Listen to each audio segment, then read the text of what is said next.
Orang itu kayaknya ya mendefinisikan hidupnya berdasarkan masalahnya.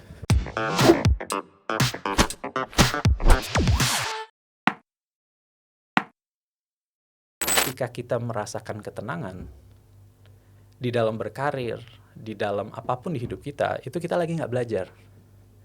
Tapi ketika kita diguncang, ketika hati nggak tenang, ketika tantangan banyak, ketika rasanya kayak mustahil gitu ya, itu momen yang ternyata kita lagi naik kelas.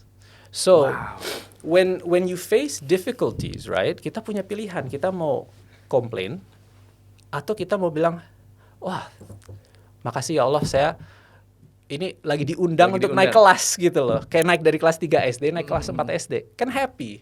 Atau kalau kita kerja, kita lagi dikasih promosi. Ya kan? So imagine when you're facing a really difficult situation, itu kita harusnya celebrate gitu kan. Kita kayak alhamdulillah kita lagi mau naik kelas nih, mau dapat promosi gitu kan. So God is promoting you, and the only way that God promotes you is through difficulties. So if you look at it that way, then you know it becomes interesting. It becomes a challenge, an adventure, instead of menghindar. And so if you avoid challenges, your growth will be much slower dibanding orang yang tantangan apapun, ayolah bismillah gitu kan. Wow. Ini kayaknya lagi ada di rasuki malaikat mana gitu. Datang ke sini tepat waktu. I was having some apa ya, tough challenges lah dengan unit bisnis. Kalau my existing business nih Top Coach Indonesia itu oke. Tapi kita punya beberapa unit bisnis yang baru, yang niatnya adalah ingin membantu UKM. Salah satunya adalah Profitku. Ya, kita buat Profitku, very simple application, bukan apps di ini ya, tapi a web based application untuk UKM yang tidak punya key performance indicator dan mempermudah mereka untuk ngontrol kerjaan anak buah. Karena kalau bicara soal problem terbesar UKM itu adalah karyawan ini nggak bisa diukur. Mau menilai karyawan bagus nggak tahu caranya. Jadi mereka harus dan nggak bisa menggantikan pekerjaan yang biasanya dikerjakan foundernya gitu. Betul. Jadi semuanya harus dikerjakan sendiri. So gimana caranya kita buat Profitku? Profitku itu mulai dari strategi sampai eksekusi itu nyambung, terukur. Mulai dari visi misi, bikin struktur organisasi. Oh, saya punya visi gini. Oke, strukturnya harus gimana? Itu muncul di situ. Di setiap struktur ada objektif. Dari objektif turun ke KPI. Dari KPI turun ke task. Jadi dari ini KPI ini untuk mencapainya ada tasknya. Dari task itu bisa disebar lagi. Kamu tugas ini, itu dalam satu platform, dalam satu platform. Nah, pertanyaannya adalah, saya bilang ini saya create ini produk yang menurut saya bagus, dites membantu banget pekerjaan kita, dipakai oleh kita. Kita pakai sehari-hari itu kita pakai dan gitu, seneng gitu. Tapi to grow, untuk menjadi benar-benar berkembang kan nggak bisa hanya kita yang pakai, gitu. Dan kayaknya agak beda nih. Saya di bisnis yang konvensional offline, coaching itu kan offline ya, ketemu orang dan seterusnya. Dengan teknologi yang nggak ada wujudnya. Dan buat saya itu adalah satu tantangan. Terus dibilangin, wah ini tantangan adalah upgrade. Keren. Alhamdulillah. Keren. Tapi responding ke problem saya, what do you think? That particular problem? That problem. I think tantangan terbesar adopsi ya. Kita bicara adopsi, berarti orang mau berubah, mau pakai itu kan, perubahan itu nggak gampang. Kebanyakan orang menghindari perubahan. Kenyamanan itu beserta konsistensi nggak berubah kan. Jadi mereka harus siap tidak nyaman. Nah, kalau kitanya kan sedikit sekali orang yang punya mindset seperti tadi, saya mencari ketidaknyamanan karena itu yang akan membuat saya tumbuh. Banyak orang mungkin yang nggak berpikir seperti itu, mereka mungkin tidak mau nyaman. Saya mau kasih contoh yang konyol tapi simple. Jadi social media yang besar-besar, contohnya misalnya dulu Facebook ya, kenapa ya mereka kok berubah interface melulu ya? Padahal orang udah nyaman, orang udah happy, Betul. kebiasaannya itu diubah. Akhirnya itu marah-marah. Jadi kalau diikuti ketika ada perubahan besar, orang di social media itu marah-marah. Saya kasih contoh karena teman saya ada yang kerja di situ. Ancol logonya berubah. Di Jakarta ini Ancol berubah. Orang marah-marah. Lumba-lumbanya mana? Bagusan dulu gitu kan. Marah. Tetapi ketika orang dipaksa berubah, mereka lama-lama juga sadar gitu kan. Dan akhirnya terbiasa lagi dengan hal yang baru. Tetapi ketika orang mau itu lagi marah-marah kayak atau perlu adjustment period, itu tuh hidup mereka jadi lebih sadar tidak sadar, hidup mereka lagi lebih menarik, lebih exciting. Sama seperti hubungan pernikahan misalnya. Kalau udah stabil, boring kan? Benar. Kita bukan mencari masalah, tetapi ketika ada tantangan, ketika ada perubahan, excitement muncul. Right? Ini it's just human nature untuk menentang perubahan di awal. So, kadang-kadang kita lihat contoh di tol. Dulu kan orang bayar cash. Mau dipindah ke e-tol. Strateginya coba kita lihat. Pertama dikasih 2 opsi. Semua orang kan malas menentang perubahan. Normal. Tapi lama-lama kok kalau bayar cash macet ya. Itu lancar ya. Itu lancar. Akhirnya mulai terbawa.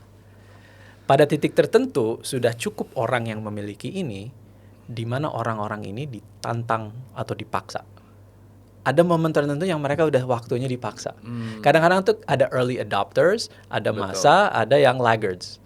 Kadang-kadang awalnya pakai insentif, use the carrot, tapi kan ada 2 motivator kan, ada pecut, ada wortel. Awalnya dikasih wortel kan, kalau nggak mau macet pakai e-tol. Keduanya apa? Dipecut. Gak usah masuk tol gitu kalau nggak punya. Udah lu gak usah masuk tol deh, ancem. Kalau kita takut, wah nanti berkurang pemasukan gini-gini ya kita nggak berubah-berubah. Tapi kalau pada momen tertentu kita ambil resiko yang terukur, then it can happen. So one thing you can do adalah kita nggak mau nge-coaching lo nggak akan jadi klien lagi kalau lo nggak pakai ini. I see. At some point, mungkin nggak di awal ya. Yeah. Tetapi gimana caranya carrot-nya itu dulu ya? Carrot-nya itu dulu adalah kita ambil beberapa case study yang dimana mereka mengurangi pengeluaran, mereka meningkatkan ini, jadi ada cerita. Kan manusia itu datang dari cerita gitu kan. Betul.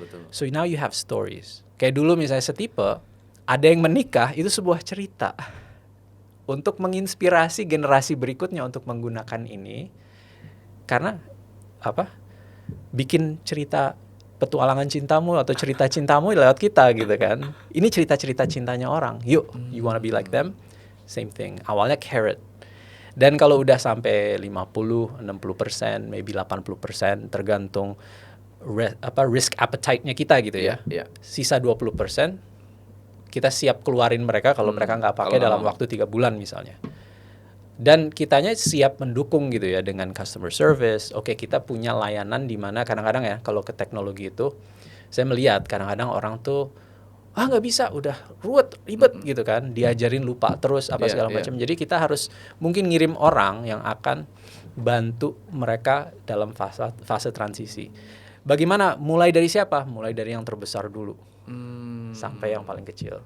So ada prosesnya, tetapi at some point kita harus berani mencabut dan mempecut sisanya itu supaya berubah. Paksa ya. Karena mereka nanti will thank us. Sama kayak anak-anak ketika lagi bertumbuh nggak semuanya happy seneng gitu kan. Kalau happy seneng jedenya jadi miserable. Bener, Tapi orang yang childhoodnya ditantang akhirnya menemukan kebahagiaan. Dan that's the reality of life. Kalau nggak pernah merasakan kesusahan, nggak bisa mengapresiasi kemudahan gitu kan. Betul. Kalau nggak pernah merasakan kemiskinan, mungkin nggak bisa mengapresiasi ketika kita punya uang, kekayaan.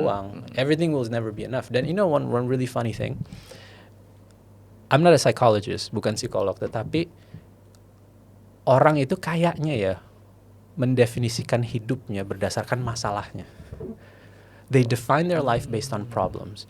Jadi semakin gampang hidupnya orang. Semakin sedikit masalah realnya ya. Kita bahas real itu kayak lu nggak bisa makan, lu nggak sehat, lu nggak punya pendidikan, lu nggak punya jodoh. Itu real gitu kan. Lu nggak punya kerjaan. Itu masalah real gitu kan. Tetapi ketika semua kebutuhan primernya terpenuhi, tiba-tiba nyari masalah sekunder. Benar. Ya, kita lihat di Indonesia mungkin belum, tetapi di Barat orang mungkin hidupnya banyak udah enak, akhirnya nyari masalah. Jati diri saya, karena saya udah kenyang, jadi nyari jati diri. Akhirnya nyari macam-macam sampai ke urusan gender saya, urusan ini saya nyari masalah. Jadi ada istilah kalau bisa kalau bisa rumit ngapain dibikin simple gitu.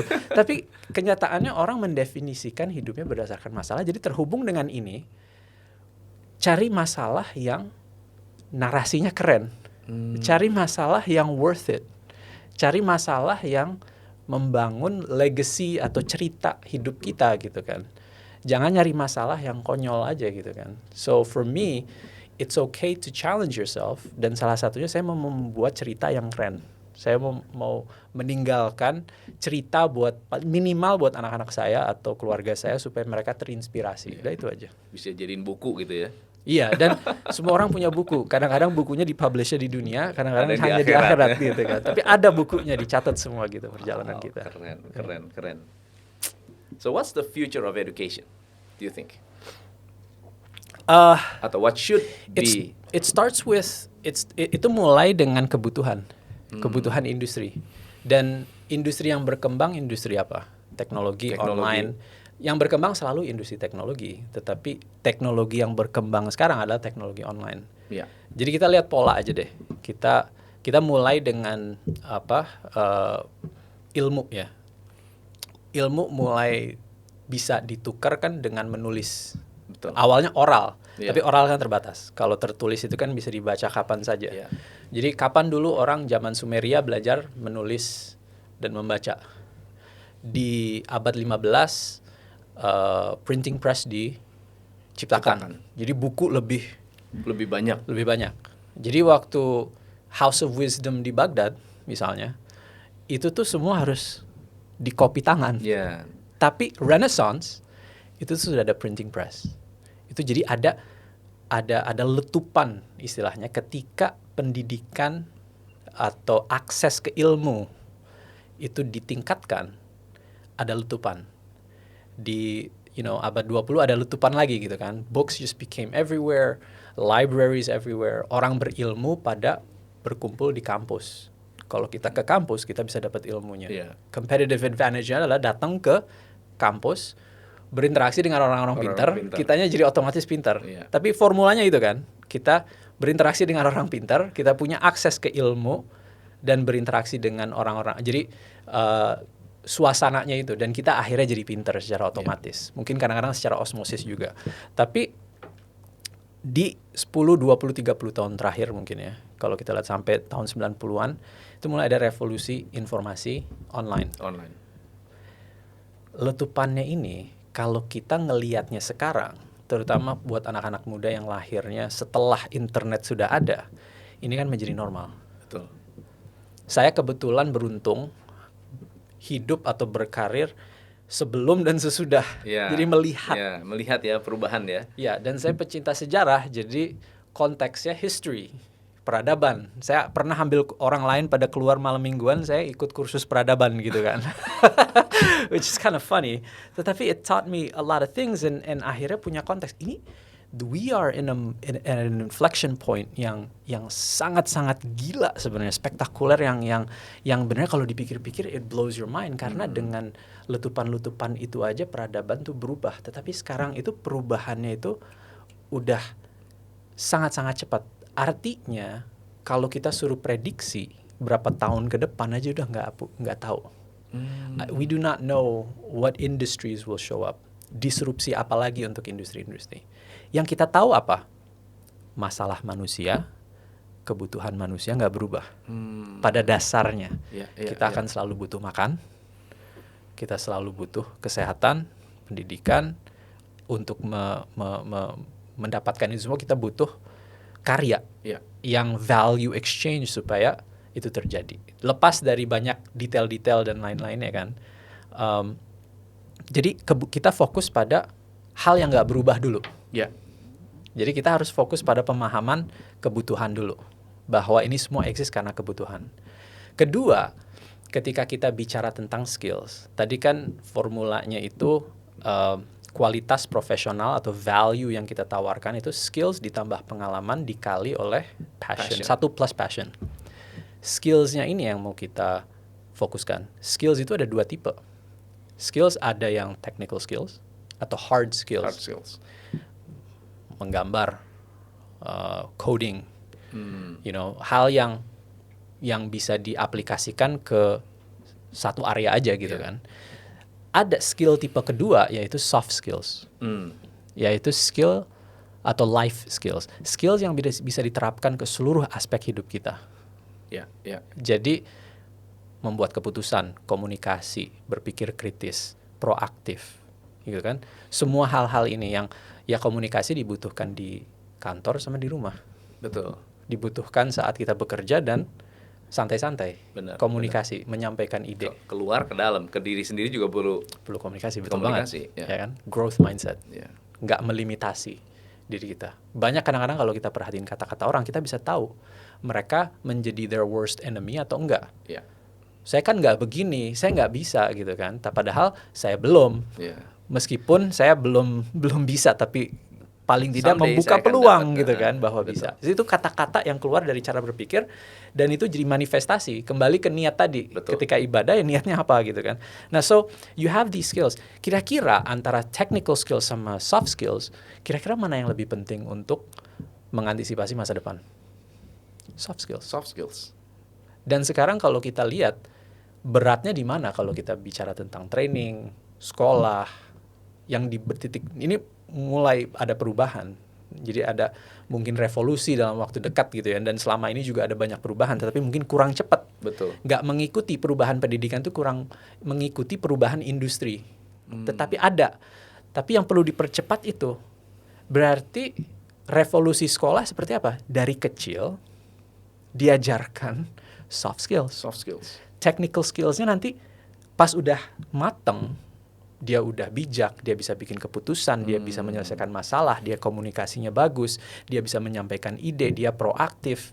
Apapun lah skills yang mau dikembangkan yang akan berguna untuk karirnya, dia bisa belajar secara efisien, dia punya keinginan, dia punya rasa penasaran, all these things sudah dikembangkan, dia lulus. Baru oke, mau technical training apa? Oh, mau belajar ini, ambil. Belajar mau itu 3 bulan, mau itu 3 tahun. Tetapi ambil technical trainingnya itu setelah soft skills-nya dikembangkan. Kuat ya. Soft skills kuat. Nah itu experimental, mungkin ada yang mengerjakan itu. Ini juga saya baru mulai mengeksplorasi gitu kan. Karena Revo U kan buat orang yang sudah lulus kuliah atau orang kuliah atau mungkin sebelum kuliah tapi udah punya dasar. Saya pikir pendidikan yang sebelumnya itu yang harus dibangun. Nah, bentuknya kayak apa, sekolahnya seperti apa, atau gimana itu masih harus dipelajari ya. Tapi ya itu menurut saya yang butuh dikembangkan adalah soft skills. Karena technical skills-nya berubah terus.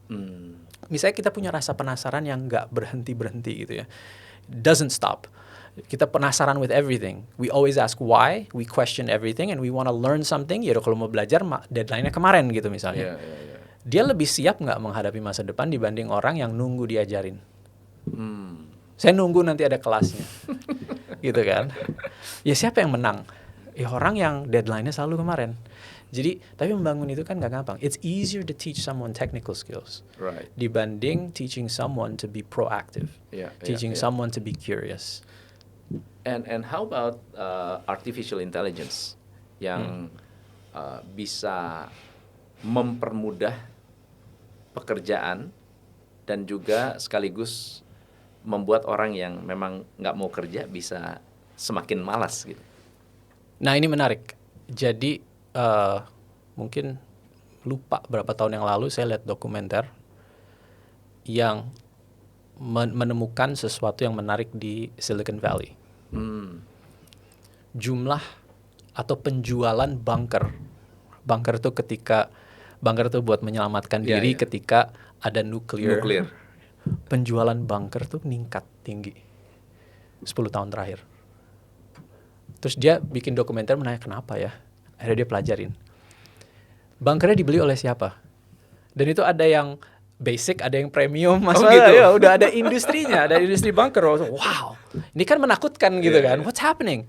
Ternyata yang beli itu tuh orang-orang yang bekerja di Silicon Valley yang lagi membangun AI. AI ini udah sampai ke titik yang mungkin udah tidak, dia pun kalau nggak mau diterusin nggak bisa nyetop perkembangan ini. Yang dia takutkan apa? Menggantikan peradaban atau Menggantikan peran manusia manusia pada umumnya yang tidak skilled. Jumlah orang yang tidak punya skill untuk beradaptasi di masa depan itu banyak sekali. Di Amerika pun ketika ini nanti full manifestation dari sampai siapa yang nyetir sampai otomasi A, B, C, D, E, F, G, dan banyak sekali orang-orang yang di PHK lah istilahnya, itu tuh mereka memprediksi akan apa ya, riots everywhere. How do you protect yourself from rioting? Bunkers. Jadi mereka cara berpikirnya udah future, and this is what they anticipate. So sekarang ya kita nggak usah terlalu dark ya mikir kayak gitu, tetapi kalau kita punya kesempatan untuk duduk berpikir bagaimana saya bisa mengantisipasi masa depan yang saya harus kembangkan apa, ya semakin ada dua nih yang harus dilihat ya. Pertama adalah value yang saya tawarkan, skills yang saya tawarkan, atau posisi atau pekerjaan yang saya kerjakan, seberapa itu berkontribusi pada penghasilan perusahaan. Itu satu. Betul. Profit center atau cost center. Ketika ada krisis yang dipotong cost center, gitu kan. Ngurangin jumlah customer service, ngurangin admin, ngurangin ini. Yang dipertahankan siapa? Sales, marketing, product development, technology, gitu kan. Jadi kita harus pindah. Dan dulu karir saya juga stuck di awal-awal. Saya pindah dari cost center ke profit center.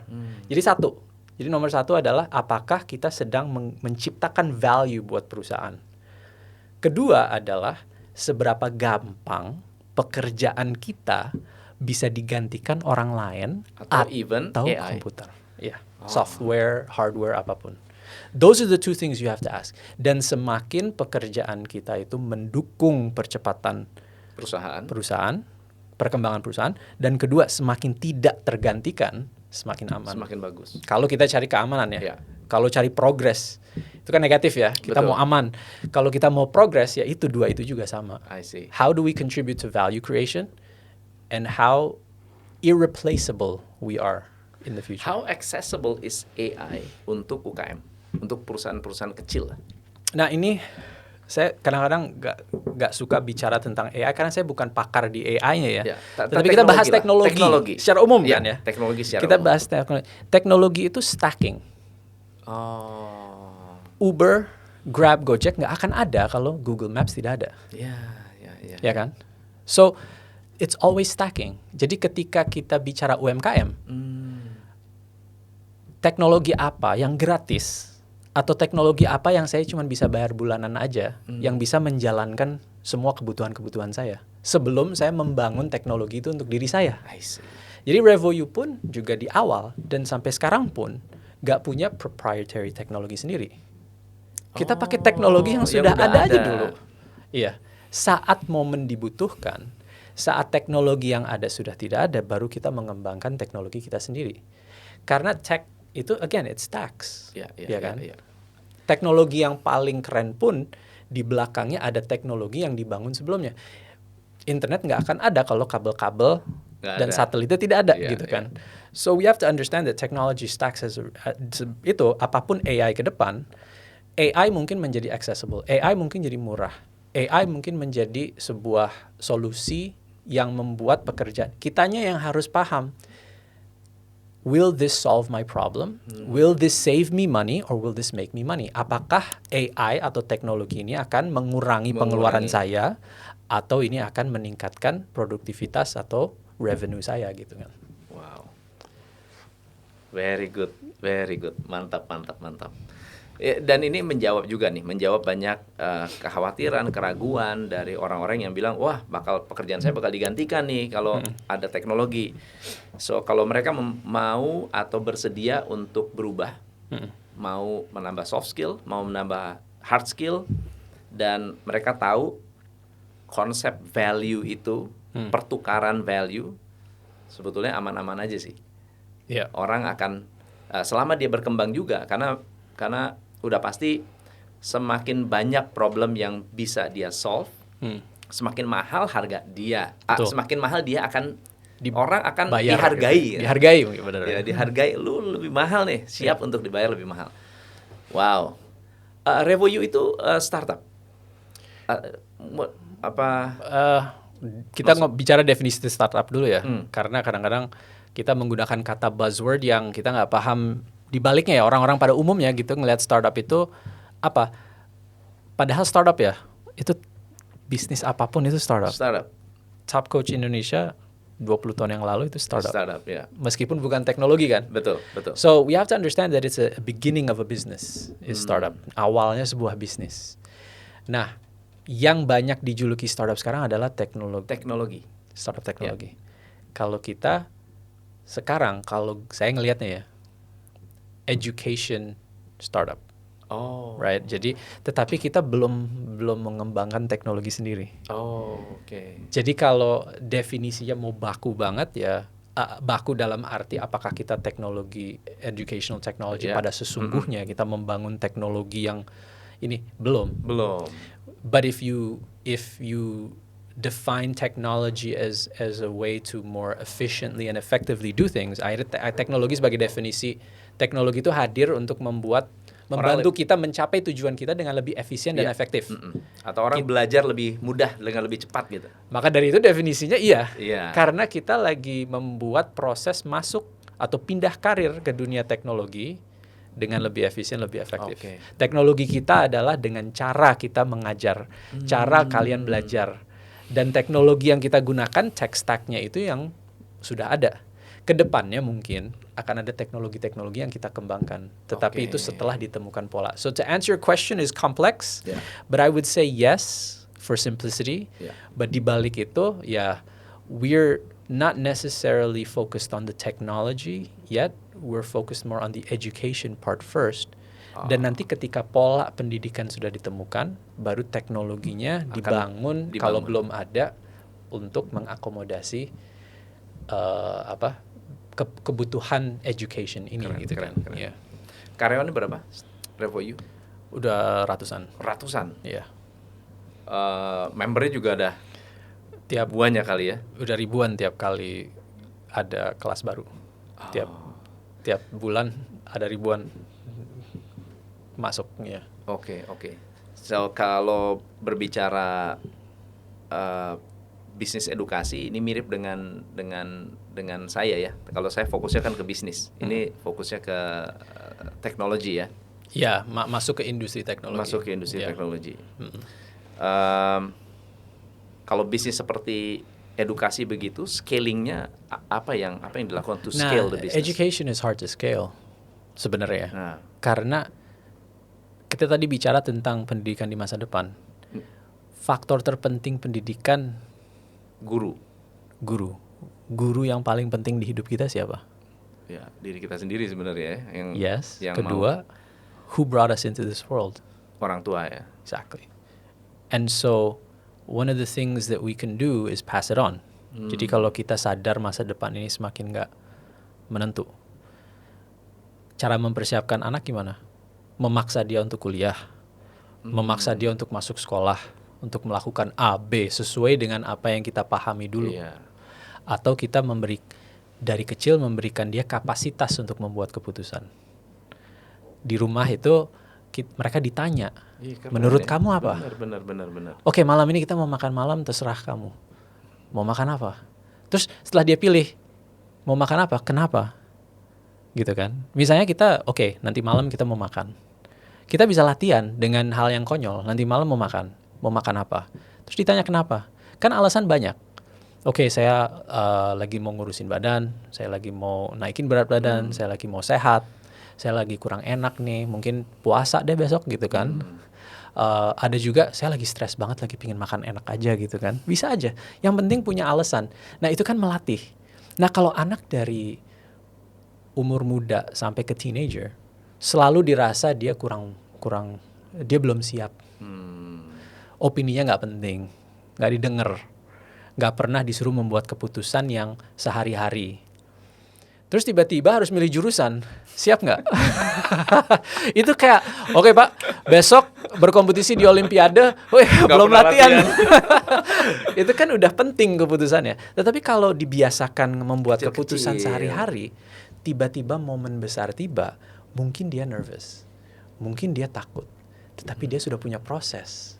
Kayak ini nafas yang penting, tetapi nafas itu sudah menjadi hal yang lumrah buat saya.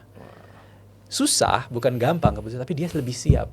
Nah sekarang kita nggak pernah ngajarin cara berpikir, cara membuat keputusan, cara menyelesaikan masalah. Nggak pernah dikasih situasi suruh menyelesaikan masalah sendiri. Terus di masa depan, akhirnya jadi manja. Akhirnya,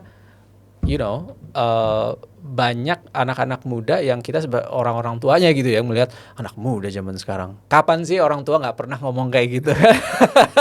Dulu kita mas muda juga. Nanti kita juga udah tahu, kita akan bilang seperti gitu itu juga gitu kan. Anak muda. But their world is totally different. Dan sekarang karena inflection point revolusi sebesar informasi yang gede-gede, sekarang semakin besar gapnya. Gitu kan. Dan saya belum jadi orang tua, saya nggak tahu.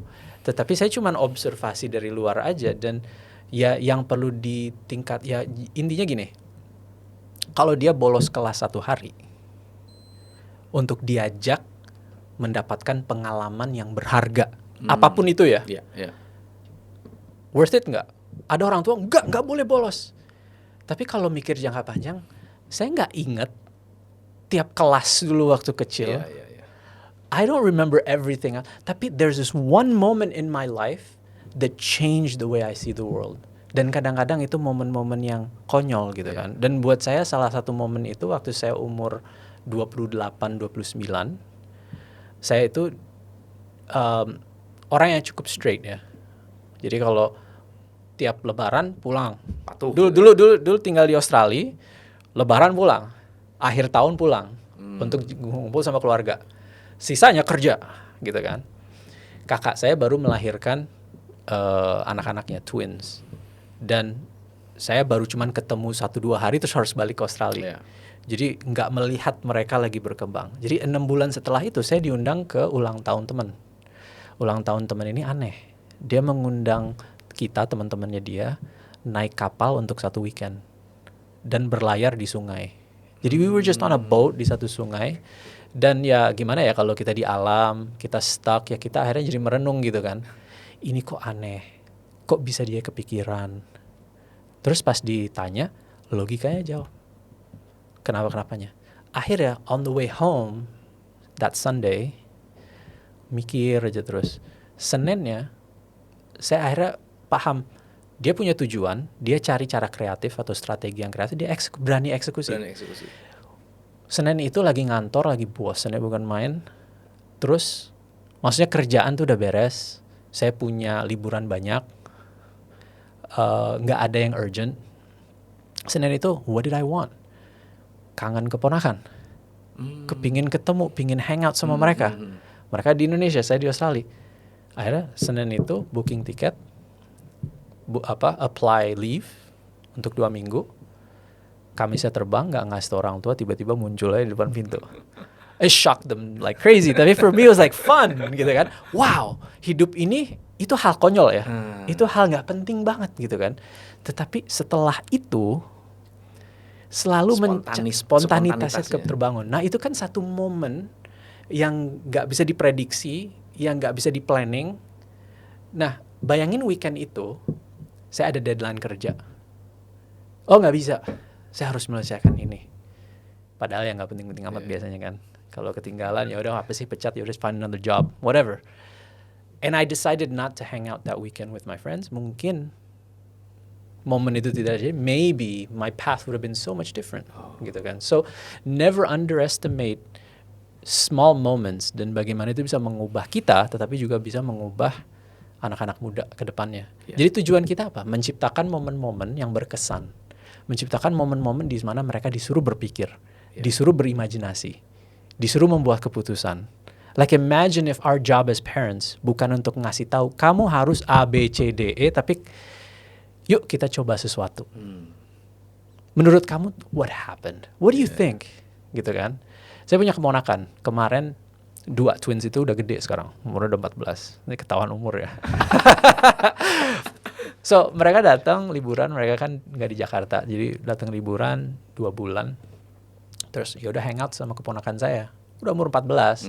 Udah yang males-malesan gitu kan. Udah kayak teenager biasa lah. They're really cool gitu kan. Tapi pemalu. Nah saya tahu ibu bapaknya nggak pemalu. Terus saya tanya, kenapa kamu malu? Ditanya langsung, gitu kan. Why? Oh, nggak tahu. Ibu kamu malu nggak? Enggak. Bapak kamu malu nggak? Enggak. Terus kenapa kamu malu? Gitu kan. Jadi it was like moment yang dimana I was trying to just shake them out of like, and I took them to places yang bikin mereka mungkin bete kali ya, atau boring, atau apapun yang lo mau yuk kerjain gitu kan. Sebenarnya untuk apa? Untuk just to shake the normal. Bukan berarti orang ada momen-momennya ya. I was worse when I was 14, right? Mungkin saya masih kayak gitu umur 25 kali masih kayak gitu. Tapi masa depan buat dia bakal beda dari masa depan buat saya gitu kan. Jadi kayak, dan akhirnya saya ngobrol sama kakak saya, gimana caranya? Ya kita harus push dia untuk keluar. Push dia. Akhirnya pas perpisahan ngumpul-ngumpul keluarga, mereka disuruh bicara di depan gitu kan. 2 lari, yang 1 berani ngomong. Yang lari saya cuekin, yang berani ngomong saya bilang I'm so proud of you. Dia ngomong ngawur of course, tetapi wow. Saya umur segitu saya tuh yang lari gitu. Ini dia berani ngomong di depan seluruh keluarga. Saya tahu rasanya deg-degannya kayak apa.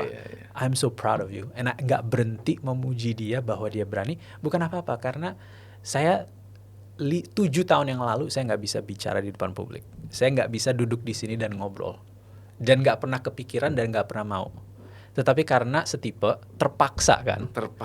Terpaksa. Itu yang keringet dingin gitu kan. Yang bicara di depan umum. Tapi lama-lama akhirnya menjadi normal. Nah, we need to create these uncomfortable moments for our kids. These moments yang dimana mereka dipaksa keluar dari zona nyaman. Dimana mereka mengalami pengalaman-pengalaman yang berkesan. Yang mengingatkan mereka di masa depan bahwa banyak sekali hal-hal yang mereka bisa lakukan. Nah ini susahnya di sini, tapi pendidikan pada utamanya sama orang tua. Setelah itu baru kadang-kadang kan situasi rumah tangga beda-beda. Bagaimana sekolah bisa mendukung itu. Betul. Baru kita bicara teknis nanti. Karena kalau diajarin teknis terlalu muda lupa. Jadi percuma. Saya dulu belajar bisnis pernah. Organizational behavior belum pernah punya usaha, so it didn't make sense, whatever, you know, like what is it, I don't care. Tapi kalau itu belajarnya setelah saya pernah punya usaha, itu caranya untuk lebih rapih ininya apa segala macam. Jadi konteksnya aja sih pendidikan, dan menurut saya technical itu di akhir karena technical needs-nya itu berubah terus, tetapi soft skills ini adalah kebutuhan-kebutuhan yang nggak berubah, dan kemanusiaan kita yang lebih dibutuhkan di masa depan daripada kapabilitas kita untuk menjalankan mesin di pabrik. Wow, dahsyat.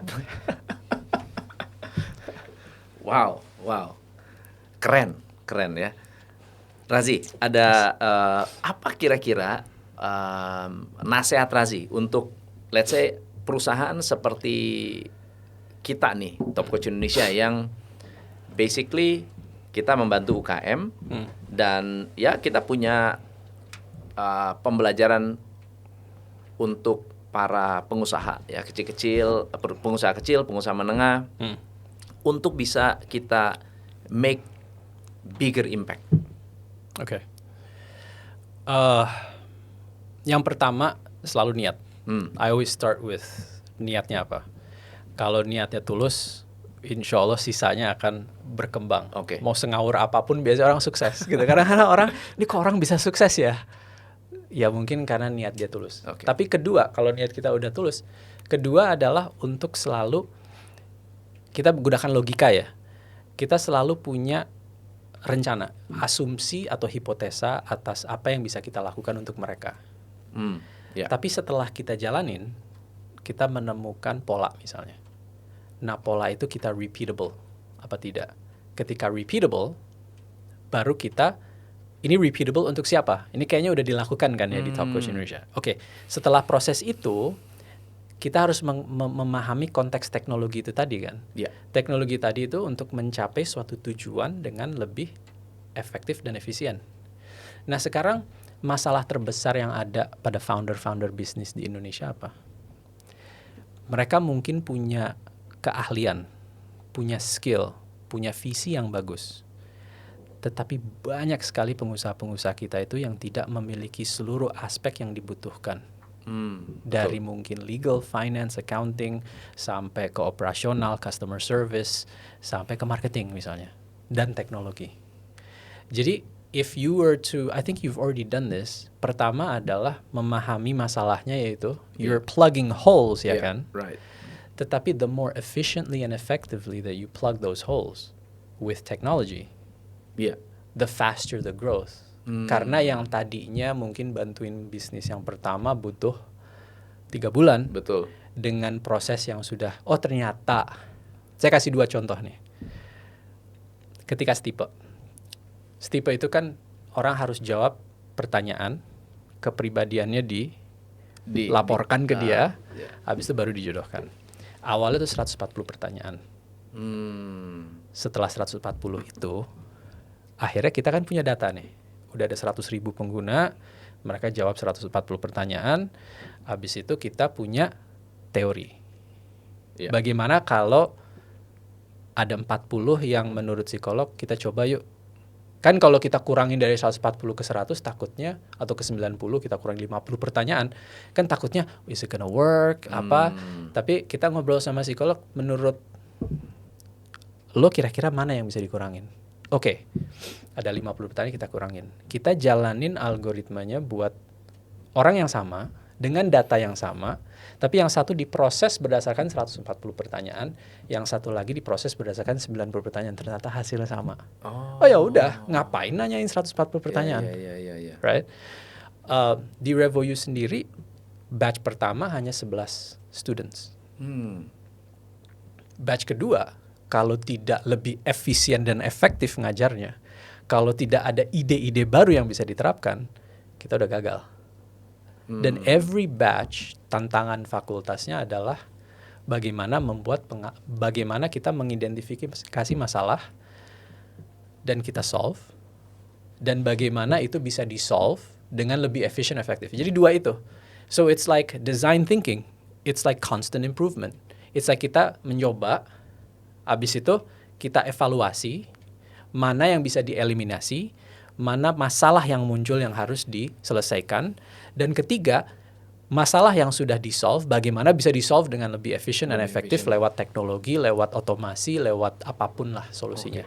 So if you follow that flow, jadi kalau ditanya sekarang how to, I don't know. But if you follow that framework, you as the expert of your business akan menemukan jalannya gitu kan.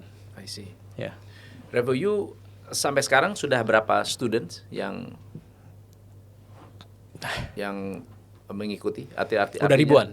Udah ribuan. Udah ribuan dalam waktu 3 tahun, udah ribuan. Dan mereka itu di matchmaking juga dengan company ya.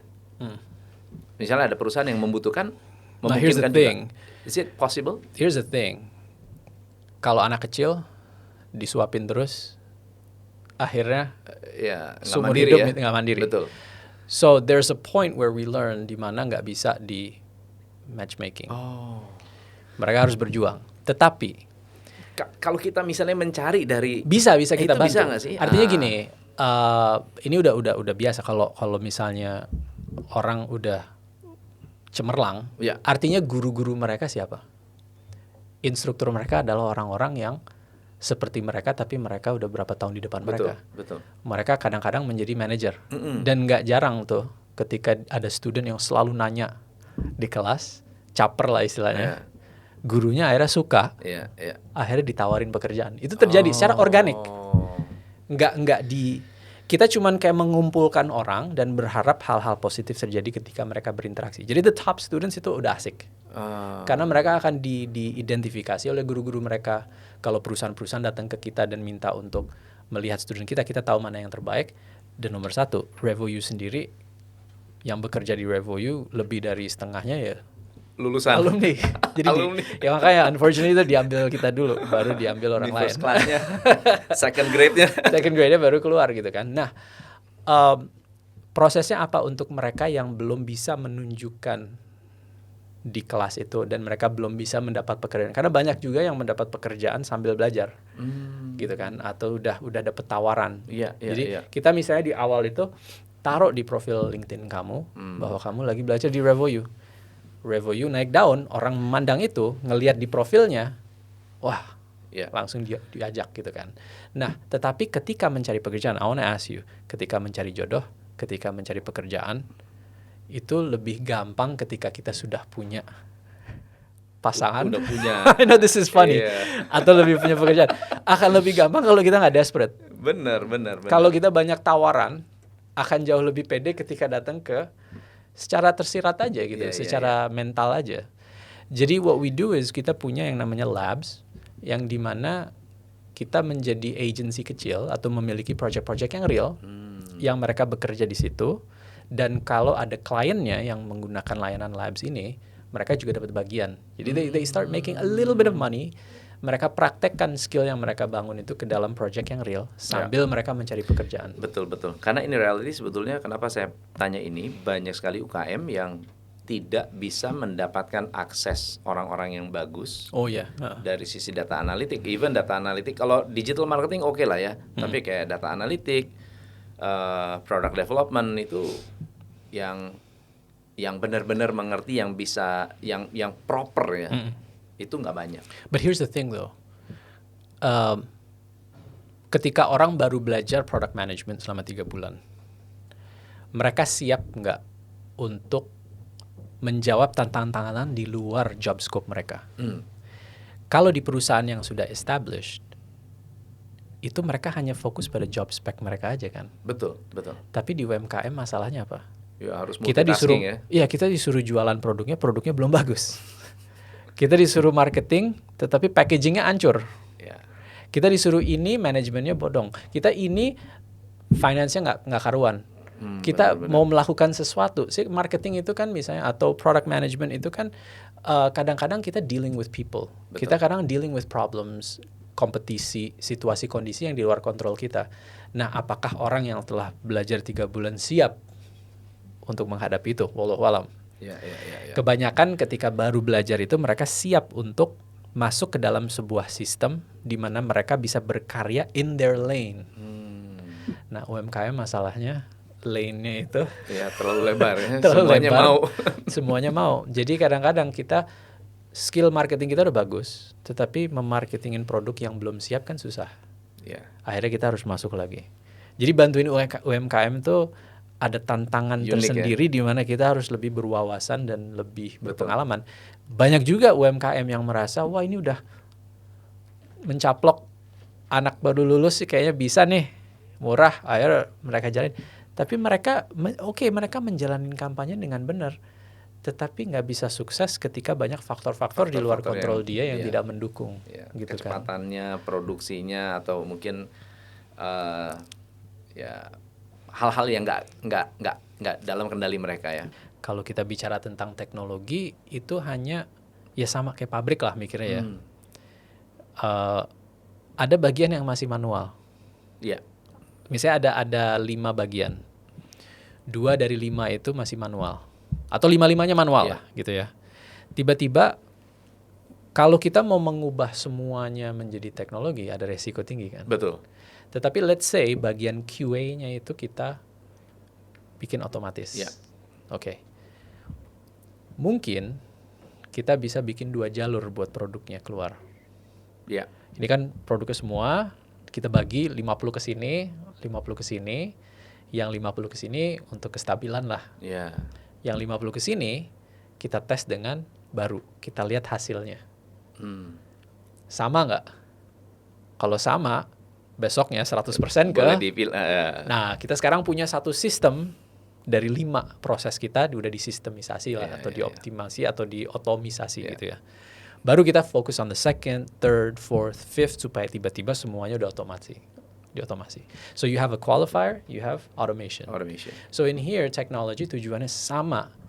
Cuman kita lagi mau berusaha menggunakan teknologi komunikasi mungkin, teknologi software yang akan membantu mengubah manusia. Nah, itu yang mulai susah. Kalau produk kan repeatable. Betul. Manusia itu kan unik. Nggak semuanya bisa dicetak sama gitu kan. Betul. Jadi di satu sisi kayaknya scalability-nya terbatas. Mau teknologinya sekeren apapun. Tetapi minimal kita bisa menggunakan Pareto's Principle, kita bisa fokus mengotomasi 20% yang akan menciptakan produktivitas 80%-nya gitu kan misalnya. Wah, keren. Razi, thank you so much. This is a very inspiring session. Bukan hanya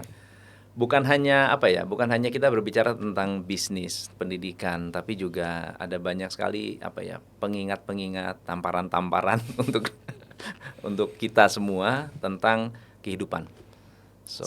Udah siap jadi coach nih jadi. Oh, siap. Ini udah jadi coach lah, ini udah jadi coach.